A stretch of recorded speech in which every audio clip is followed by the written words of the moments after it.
Ethanol petrol ಇದು ದೇಶದಲ್ಲಿ ದೊಡ್ಡ ಇಂಧನ ಕ್ರಾಂತಿಯೇ ಅಥವಾ ವಾಹನ ಸವಾರರ ಮೇಲೆ ಗದಾ ಪ್ರಹಾರವೇ ಅಥವಾ ಮತ್ತೊಂದು ಕಡೆ ಒಬ್ಬ ಬಹುದೊಡ್ಡ ರಾಜಕಾರಣಿಯ ಪುತ್ರನ ಕಂಪನಿಗೆ ಬೇಕಾಗಿರ್ತಕ್ಕಂಥ ಬಿಸ್ನೆಸ್ ಅನ್ನು ಕೊಡಿಸ್ತಕ್ಕಂಥ ಸಂಚೆ. ಈಗೊಂದು ಪ್ರಶ್ನೆ ಈಗ ರಾಜ್ಯದಲ್ಲಿ ದೇಶದಲ್ಲಿ ಅತಿ ದೊಡ್ಡದಾಗಿ ಚರ್ಚೆ ಆಗ್ತಾ ಇರ್ತಕ್ಕಂಥದ್ದು. ಈಗಾಗಲೇ ಸಾಕಷ್ಟು ಜನ ನಾವು ಪೆಟ್ರೋಲ್ ಇಂಜಿನ್ ಕಾರು ಅಥವಾ ಬೈಕ್ನ ಖರೀದಿ ಮಾಡಿದ್ದೀವಿ.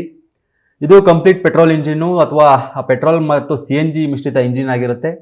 ಆದರೆ ಏಕಾಏಕಿ ಇದಕ್ಕೆ ಎಥನಾಲ್ ಪೆಟ್ರೋಲ್ ಯಾವುದೇ ಪೂರ್ವ ಯೋಜನೆ ಇಲ್ಲದೆ ಕೇವಲ ಪೆಟ್ರೋಲ್ ಇಂಜಿನ್ಗಾಗಿ ಸಿದ್ಧಪಡಿಸಿರ್ತಕ್ಕಂಥ ಇಂಜಿನ್ಗೆ ಎಥನಾಲ್ ಮಿಶ್ರಿತ ಪೆಟ್ರೋಲ್ ಅನ್ನು ಹಾಕುವುದರಿಂದ ಇಂಜಿನ್ನ ಕಾರ್ಯಕ್ಷಮತೆ ದಿನೇ ದಿನೇ ಕುಸಿದು ಹೋಗ್ತಾ ಇದೆ. ಅದೇ ರೀತಿ ಮೈಲೇಜ್ ಬರ್ತಾ ಇಲ್ಲ.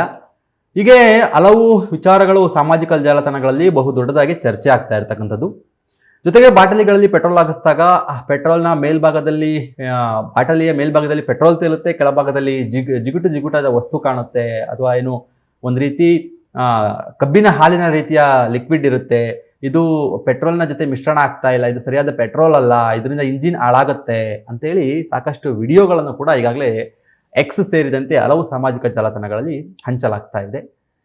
ಇದು ಯಾರೋ ವಿರೋಧ ಪಕ್ಷದವರಾಗಿರ್ಬೋದು ಅಥವಾ ಯಾವುದೋ ರಾಜಕೀಯ ಪ್ರಮುಖರಾಗಲಿ ಮಾಡ್ತಾ ಇರ್ತಕ್ಕಂಥದ್ದಲ್ಲ. ಜನಸಾಮಾನ್ಯರು ವಿಡಿಯೋಗಳನ್ನು ಮಾಡಿ ಹರಿಬಿಡ್ತಾ ಇರ್ತಕ್ಕಂಥ ನಮ್ಮ ಈ ವಿಡಿಯೋದಲ್ಲೂ ಕೂಡ ನಾವು ಆ ವಿಡಿಯೋವನ್ನು ತೋರಿಸೋದಕ್ಕೆ ಪ್ರಯತ್ನ ಮಾಡ್ತೀವಿ, ಆ ವಿಡಿಯೋನ ತೋರಿಸ್ತೀವಿ ಕೂಡ. ಈ ವಿಡಿಯೋಗಳಲ್ಲಿ ಕಾಣ್ತಾ ಇರ್ತಕ್ಕಂಥ ಜಿಟುಗಾದ ವಸ್ತು ಏನು ಎಂಬುದು ಕೂಡ ಹಲವರಿಗೆ ಪ್ರಶ್ನೆ ಮೂಡಿರ್ತಕ್ಕಂಥದ್ದು. ಮತ್ತೊಂದು ಕಡೆ ಹಲವಷ್ಟು ಜನ ಎಥನಾಲ್ ಪೆಟ್ರೋಲ್ ಬಗ್ಗೆ ಆತಂಕವನ್ನು ಕೂಡ ವ್ಯಕ್ತಪಡಿಸ್ತಾ ಇರ್ತಕ್ಕಂಥದ್ದು. ಹಾಗಾದ್ರೆ ಸತ್ಯ ಏನು? ಈ ದೇಶದ ಭವಿಷ್ಯ ಏನು ಎಥನಾಲ್ ವಿಚಾರದಲ್ಲಿ? ಅಥವಾ ಎಥನಾಲ್ ಎಂಬುದು ವಾಹನ ಸವಾರರಿಗೆ ಇನ್ನೂ ಉತ್ತರ ಸಿಗದ ಪ್ರಶ್ನೆಯೇ ಎನ್ನುವುದು ಕೂಡ ಒಂದು ದೊಡ್ಡ ಪ್ರಶ್ನೆ ಆಗಿರ್ತಕ್ಕಂಥದ್ದು. ಇಂದಿನ ವಿಶೇಷ ವರದಿಯಲ್ಲಿ ಅದನ್ನು ತಿಳಿಯೋಣ. ನೀವು ನೋಡ್ತಾ ಇದ್ದೀರಾ ಡಿಜಿಟಲ್ ವಾರ್ತೆ, ನಾನು ಅಭಿಷೇಕ್. ಎಥನಾಲ್ ಎಂದರೇನು? ಎಥನಾಲ್ ಅಥವಾ E20 E80 ಪೆಟ್ರೋಲ್ ಎಂದರೇನು? ಇದನ್ನ ನಾವು ಮೊದಲಿಗೆ ತಿಳಿತಾ ಹೋಗೋಣ. ಏನು ಕಬ್ಬು, ಜೋಳ ಸೇರಿದಂತೆ ಇತರ ಕೃಷಿ ಉತ್ಪನ್ನಗಳಿಂದ ತಯಾರಾಗತಕ್ಕಂಥ ಜೈವಿಕ ಇಂಧನವೇ ಎಥನಾಲ್. ಏನು ಕಂಪ್ರೆಸ್ಡ್ ನ್ಯಾಚುರಲ್ ಗ್ಯಾಸ್ ಏನಿದೆ, ನೈಸರ್ಗಿಕ ಇಂಧನ CNG ಏನಿದೆ, ಅದೇ ಮಾದರಿಯಲ್ಲಿ ಎಥನಾಲ್ ಅನ್ನ ಕೂಡ ಈಗಾಗಲೇ ಮ್ಯಾನುಫ್ಯಾಕ್ಚರ್ ಮಾಡ್ತಾ ಇರ್ತಕ್ಕಂಥದ್ದು ನಮ್ಮ ದೇಶದಲ್ಲಿ. ಈ ಒಂದು ಪೆಟ್ರೋಲ್ ಅನ್ನ ಫ್ಲೆಕ್ಸ್ ಫ್ಯೂಯಲ್ ಸಂಬಂಧಪಟ್ಟ ವೆಹಿಕಲ್ಗಳಿಗೆ ಮಾತ್ರ ಆಗಬೇಕಾಗುತ್ತೆ. ಆದರೆ ದೇಶದಲ್ಲಿ ವ್ಯಾಪಕವಾಗಿ ಪೆಟ್ರೋಲ್ ಮಾರಾಟವಾಗ್ತಾ ಇರ್ತಕ್ಕಂಥದ್ದು ಸಾಕಷ್ಟು ಜನರ ಆಕ್ರೋಶಕ್ಕೆ ಗುರಿಯಾಗಿರ್ತಕ್ಕಂಥದ್ದು. ಭಾರತದಲ್ಲಿ E20 ಮಾದರಿಯಲ್ಲಿ ಅಂದರೆ ಎಥನಾಲ್ 20%, 1 ಲೀಟರ್ ಪೆಟ್ರೋಲ್ ಅನ್ನ ನೀವು ಖರೀದಿ ಮಾಡಿದ್ರೆ ಅದರಲ್ಲಿ 200 ml ಎಥನಾಲ್ ಇರುತ್ತೆ, 800 ml ಪೆಟ್ರೋಲ್ ಇರುತ್ತೆ. ಇದು ಎಥನಾಲ್ ನ ಒಂದು ಡೆಫಿನೇಷನ್ ಆಗುತ್ತೆ. ದೇಶದಲ್ಲಿರ್ತಕ್ಕಂಥ ರೈತರಿಗೆ ಬೆನ್ನೆಲುಬಾಗಬೇಕು, ಮತ್ತೆ ದೇಶದ ಕೃಷಿಕರಿಗೆ ಆರ್ಥಿಕವಾಗಿ ಅವರನ್ನ ಸಬಲನಾಗಿ ಮಾಡಬೇಕು. ಜೊತೆಗೆ ವಿದೇಶದ ಮೇಲೆ ಪೆಟ್ರೋಲ್ಗೆ ಅಥವಾ ಡೀಸೆಲ್ಗೆ ಅವಲಂಬನೆ ಆಗೋದನ್ನ ಕಡಿಮೆ ಮಾಡಬೇಕು ಎನ್ನುವ ನಿಟ್ಟಿನಲ್ಲಿ ಈ ಯೋಜನೆಯನ್ನು ತರಲಾಗಿದೆ ಎಂಬುದು ಒಂದು ಕಡೆ ಕೇಂದ್ರ ಸರ್ಕಾರದ ವಾದ. ಇದರಿಂದ ಮತ್ತೊಂದು ಅನುಕೂಲ ಏನಾಗುತ್ತೆ ಅಂದರೆ ಎಥನಾಲ್ನಲ್ಲಿ ವಾಯು ಮಾಲಿನ್ಯ ಕಡಿಮೆ ಆಗುತ್ತೆ. ಇದರಿಂದ ಕಾರ್ಬನ್ ಡೈಆಕ್ಸೈಡ್ ವಾಹನಗಳಿಂದ ಕಡಿಮೆ ಸೂಸುತ್ತೆ. ಹಾಗಾಗಿ ವಾಯು ಮಾಲಿನ್ಯ ಕಡಿಮೆ ಆಗುತ್ತೆ ಎನ್ನುವುದು ಕೂಡ ಕೇಂದ್ರ ಸರ್ಕಾರದ ಈ ಒಂದು ವಾದ. ಜೊತೆಗೆ ಇದೇ ಸಮಯದಲ್ಲಿ ಸಾರ್ವಜನಿಕರು ಹಲವು ಪ್ರಶ್ನೆಗಳನ್ನ ಸಾರ್ವಜನಿಕ ವಲಯದಲ್ಲಿ ಹುಟ್ಟಾಕಲಾಗ್ತಾ ಇದೆ. ಅಂದ್ರೆ ಇತ್ತೀಚೆಗೆ ಸಾಮಾಜಿಕ ಜಾಲತಾಣಗಳಲ್ಲಿ ಹಲವಷ್ಟು ವಿಡಿಯೋಗಳು ವೈರಲ್ ಆಗ್ತಾ ಇವೆ. ನಾನು ಈಗಾಗಲೇ ಹೇಳಿದಂತೆ ಪೆಟ್ರೋಲ್ನಲ್ಲಿ ಜಿಗುಟಾದ ವಸ್ತು ಅಂಶಗಳು ಕಾಣಿಸ್ತಾ ಇದೆ ಅಂತೇಳಿ. ಮತ್ತೊಂದು ವಿಡಿಯೋಗಳಲ್ಲಿ ನೀವು ನೋಡ್ಬೋದು, ಪೆಟ್ರೋಲ್ ಟ್ಯಾಂಕ್ನ ಮೇಲ್ಭಾಗದಲ್ಲಿ ಇರುವೆಗಳು ಬಂದು ಕುಂತಿರ್ತಕ್ಕಂಥದ್ದು, ಪೆಟ್ರೋಲ್ ಟ್ಯಾಂಕ್ನ ಸುತ್ತ ಜೇನುನೊಣಗಳು ಬಂದು ಕುಂತಿರ್ತಕ್ಕಂಥದ್ದು. ಈ ರೀತಿ ಅಂದ್ರೆ ಏನು, ಒಂದು ಸಿಹಿಯಾದ ಪದಾರ್ಥ ಯಾವ್ದಾರ ಒಂದು ಜಾಗದಲ್ಲಿ ಇಟ್ಟಾಗ ಇರುವೆಗಳು ಮತ್ತು ಜೇನುನೊಣಗಳು ಬರ್ತಕ್ಕಂಥದ್ದು ಸಹಜ. ಆ ರೀತಿಯಾದ ಸಿಹಿಯಾದ ಪದಾರ್ಥಗಳು ಈ ಪೆಟ್ರೋಲ್ನಲ್ಲಿ ಇದೆ ಎನ್ನುವ ರೀತಿಯಾಗಿ, ಪೆಟ್ರೋಲ್ ಸರಿ ಇಲ್ಲ ಎನ್ನುವ ರೀತಿಯಾಗಿ ಒಂದಷ್ಟು ವಿಡಿಯೋಗಳು, ಇದು ಸತ್ಯನೋ ಸುಳ್ಳೋ ಗೊತ್ತಿಲ್ಲ, ಬಟ್ ಸೋಷಿಯಲ್ ಮೀಡಿಯಾದಲ್ಲಿ ವೈರಲ್ ಆಗ್ತಾ ಇರ್ತಕ್ಕಂಥದ್ದು ಈ ರೀತಿಯ ವಸ್ತುಗಳು ನಮ್ಮ ವಾಹನದ ಇಂಜಿನ್ಗಳನ್ನು ಹಾಳು ಮಾಡುತ್ತೆ ಅಂತ ಹೇಳಿ. ಆದ್ರೆ ತಜ್ಞರು ಹೇಳೋದು ಎಥನಾಲ್ ಯಾವುದೇ ಕಾರಣಕ್ಕೂ ಸಕ್ಕರೆಯಾಗಿ ಬದಲಾವಣೆ ಅಥವಾ ಪರಿವರ್ತನೆ ಆಗೋದಿಲ್ಲ. ಇಂಧನದಲ್ಲಿ ನೀರು ಸೇರಿಕೊಂಡು ಅದು ಕಲುಷಿತಗೊಂಡರೆ ಅದನ್ನ ನಿಷ್ಕ್ರಿಯಗೊಳಿಸ್ತಕ್ಕಂಥ ಅಥವಾ ಅದನ್ನ ಹೀರಿಕೊಳ್ಳತಕ್ಕಂಥ ಶಕ್ತಿ ಎಥನಾಲ್ಗೆ ಇದೆ ಅಂತ ತಜ್ಞರು ಕೂಡ ಹೇಳ್ತಾ ಇರ್ತಕ್ಕಂಥದ್ದು. ಇದರಿಂದ ಇಂಧನದ ಗುಣಮಟ್ಟ ಕುಸಿಯುವ ಸಾಧ್ಯತೆ ಇದೆ ಅಂತೇಳಿ ವಾಹನ ಸವಾರರು ಹೇಳ್ತಾ ಇರ್ತಕ್ಕಂಥದ್ದು. ಆದ್ರೆ ಈ ಪ್ರತಿಯೊಂದು ವಿಡಿಯೋ ಏನು ವೈರಲ್ ಆಗ್ತಾ ಇದೆ ಸೋಷಿಯಲ್ ಮೀಡಿಯಾದಲ್ಲಿ, ಇದಕ್ಕೆ ಉತ್ತರ ಸಿಗಬೇಕು ಅಂದ್ರೆ ಇದಕ್ಕೆ ಒಂದು ವೈಜ್ಞಾನಿಕ ಪರಿಶೀಲನೆ ಅಥವಾ ವೈಜ್ಞಾನಿಕವಾಗಿ ಇದನ್ನ ಸಂಶೋಧನೆಗೆ ಒಳಪಡಿಸಿದ್ರೆ ಮಾತ್ರ ಈ ಒಂದು ಸಾಮಾಜಿಕ ಜಾಲತಾಣದಲ್ಲಿ ವೈರಲ್ ಆಗ್ತಾ ಇರತಕ್ಕಂಥ ವಿಡಿಯೋ ಬಗ್ಗೆ ಒಂದಷ್ಟು ಕ್ಲಾರಿಟಿ ಸಿಗ್ತಕ್ಕಂಥದ್ದು. ಮತ್ತೊಂದು ಪ್ರಶ್ನೆ, ಹಳೆಯ ವಾಹನಗಳಿಗೆ ಇದರಿಂದ ಅಪಾಯ ಇದೆಯಾ? ಎಸ್, ಇದು ಬಹು ಮುಖ್ಯವಾಗಿ ಬೇಕಾಗಿರ್ತಕ್ಕಂಥ ಪ್ರಶ್ನೆ. ಈಗಾಗಲೇ ದೇಶದ ವಾಹನಗಳ ಸಂಖ್ಯೆಯಲ್ಲಿ ಸ್ವಂತ ಬಳಕೆಯ ವಾಹನಗಳಲ್ಲಿ 90 ಪಾಲು ವಾಹನಗಳು, 90ರಷ್ಟು ವಾಹನಗಳು ಪೆಟ್ರೋಲ್ ವಾಹನಗಳಾಗಿರ್ತವೆ. ಜೊತೆಗೆ ಕೆಲವು CNG ವಾಹನಗಳು ಮತ್ತೆ ಐಷಾರಾಮಿ ವಾಹನಗಳು ಮಾತ್ರ ಡೀಸೆಲ್ ಇಂಜಿನ್ ವಾಹನಗಳಾಗಿರ್ತವೆ. ಆದ್ರೆ ಈ ಒಂದು ಪೆಟ್ರೋಲ್ ಇಂಜಿನ್ ವಾಹನಗಳಿಗೆ E20 ಪೆಟ್ರೋಲ್ ಅನ್ನು ಹಾಕಿದರೆ ಇದು ಇಂಜಿನ್ಗೆ ಕಾರ್ಯಕ್ಷಮತೆಗೆ ತೊಂದರೆ ಕೊಡುತ್ತಾ ಎನ್ನುವುದು ಒಂದು ಪ್ರಶ್ನೆ. ಆದ್ರೆ ಇಲ್ಲಿ ತಜ್ಞರು ಹೇಳ್ತಾ ಇರ್ತಕ್ಕಂಥದ್ದು E20 ಪೆಟ್ರೋಲ್ ಅನ್ನ ಈಗಾಗಲೇ ಇರ್ತಕ್ಕಂಥ ವಾಹನಗಳಿಗೆಲ್ಲ, ಮುಂಬರುವ ವಾಹನಗಳಿಗೆ ಮತ್ತೆ E20 ಮಾದರಿಯಲ್ಲಿ ಇಂಜಿನ್ ಅನ್ನ ಡಿಸೈನ್ ಮಾಡಲಾಗ್ತಾ ಇದೆ. ಆ ಡಿಸೈನ್ ಮಾಡ್ತಾ ಇರ್ತಕ್ಕಂಥ ವಾಹನಗಳಿಗೆ ಮಾತ್ರ E20 ಪೆಟ್ರೋಲ್ ಅನ್ನ ಬಳಸಬೇಕಾಗುತ್ತೆ ಅಂತ ತಜ್ಞರು ಹೇಳ್ತಾ ಇರೋದು. ಏನಾದ್ರೂ ಈ ಒಂದು E20 ಹಳೆ ಮಾದರಿಯ ಇಂಜಿನ್ಗಳಿಗೆ ಬಳಸಿದ್ದೇ ಆದರೆ ಇಂಜಿನ್ನ ಬಿಡಿ ಭಾಗಗಳು, ಇಂಜಿನ್ನ ಹೋಸ್ ಪೈಪ್ಗಳು ಸೇರಿದಂತೆ ಹಲವು ಬಿಡಿ ಭಾಗಗಳ ಮೇಲೆ ನಿಧಾನಗತಿಯಲ್ಲಿ ಪರಿಣಾಮ ಬೀರ್ತಕ್ಕಂಥ ಸಾಧ್ಯತೆ ಕೂಡ ಇದೆ ಅಂತ ಹೇಳಿ ತಜ್ಞರುಗಳು ಕೂಡ ಹೇಳ್ತಾ ಇರ್ತಕ್ಕಂಥದ್ದು. ಅವು ನಾನು ಈಗಾಗಲೇ ಹೇಳಿದೆ, ವಿಶೇಷವಾಗಿ ಫ್ಲೆಕ್ಸ್ ಫ್ಯೂಯಲ್ ಅಂತ ಹೇಳ್ಬಿಟ್ಟು ಏನು ಇಂಜಿನ್ ವಿನ್ಯಾಸಗೊಳಿಸ್ತಾ ಇದ್ದಾರೆ. ಮಾರುತಿ ಸುಜುಕಿಯ ವ್ಯಾಗನಾರ್ ಒಂದು ಕಾರು ಬಂದಿದೆ ಫ್ಲೆಕ್ಸ್ ಫ್ಯೂಯಲ್ ಅಂತ ಹೇಳಿ.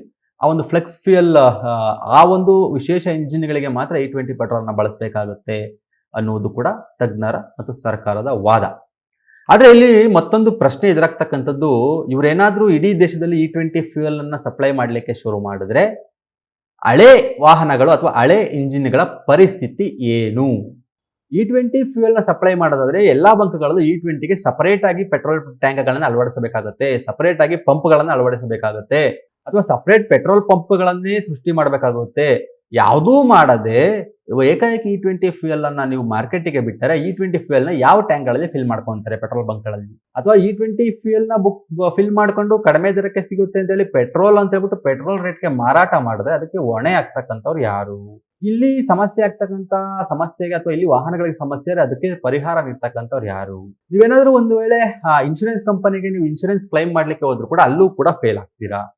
ಯಾಕೆಂದ್ರೆ ಇನ್ಶೂರೆನ್ಸ್ ಕಂಪನಿಯವನು ಒಂದೇ ಮಾತಲ್ಲಿ ತೆಗೆದಾಕ್ತಾನೆ, ನಾವು ಮಾಡೋದು ಫ್ಯೂಯಲ್ ಅಂದ್ರೆ ಪೆಟ್ರೋಲ್ ಇಂಜಿನ್, 100% ಪೆಟ್ರೋಲ್ ಇಂಜಿನ್, ನೀವು ಎಥನಾಲ್ನ ಹೆಂಗ್ ಬಳಸಿದ್ರಿ, ಎಥನಾಲ್ ಬಳಸಿರೋದ್ರಿಂದ ನಾವು ಇದಕ್ಕೆ ಇನ್ಶೂರೆನ್ಸ್ ಕ್ಲೈಮ್ ಮಾಡ್ಲಿಕ್ಕೆ ಆಗಲ್ಲ ಅಂತ ಹೇಳಿ ಒಂದೇ ಮಾತಲ್ಲಿ ನಿಮ್ಮ ಏನು ಇನ್ಶೂರೆನ್ಸ್ ಕ್ಲೈಮಿಂಗ್ ಪ್ರಪೋಸಲ್ ಇರುತ್ತೆ ಅದು ತೆಗೆದು ಆಚೆ ಬಿಸಾಕ್ತಾನೆ.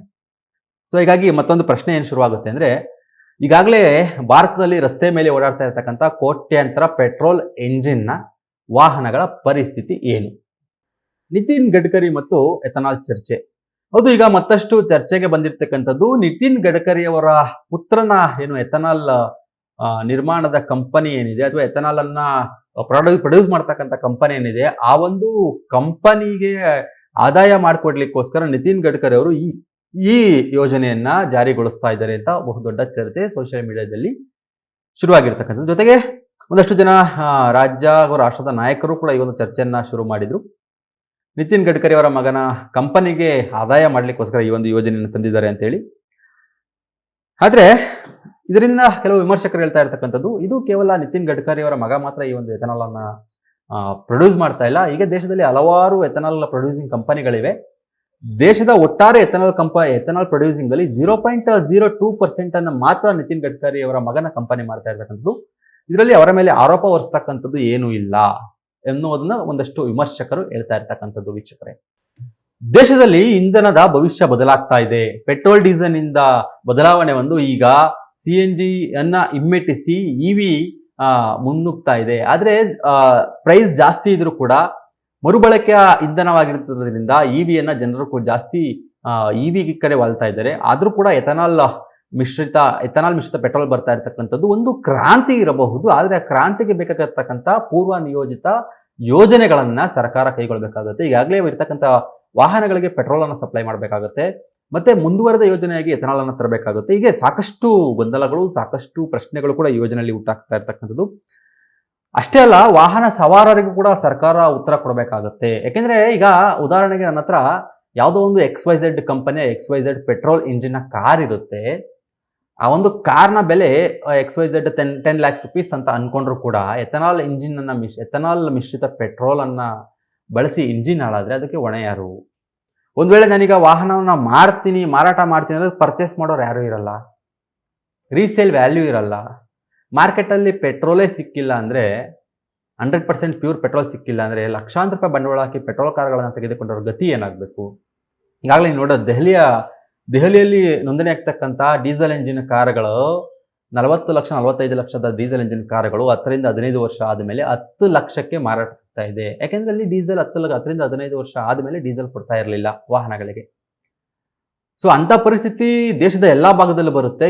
ಈಗಾಗಲೇ ದೇಶದಲ್ಲಿ ಇರ್ತಕ್ಕಂಥ ಸಾವಿರಾರು ವಾಹನಗಳಿಗೆ ನೀವು ಅಥವಾ ಬಹುಪಾಲು ವಾಹನಗಳಿಗೆ, ವಾಹನ ಸವಾರರಿಗೆ, ವಾಹನದ ಮಾಲೀಕರಿಗೆ ಏನು ಉತ್ತರ ಕೊಡ್ತೀರಿ?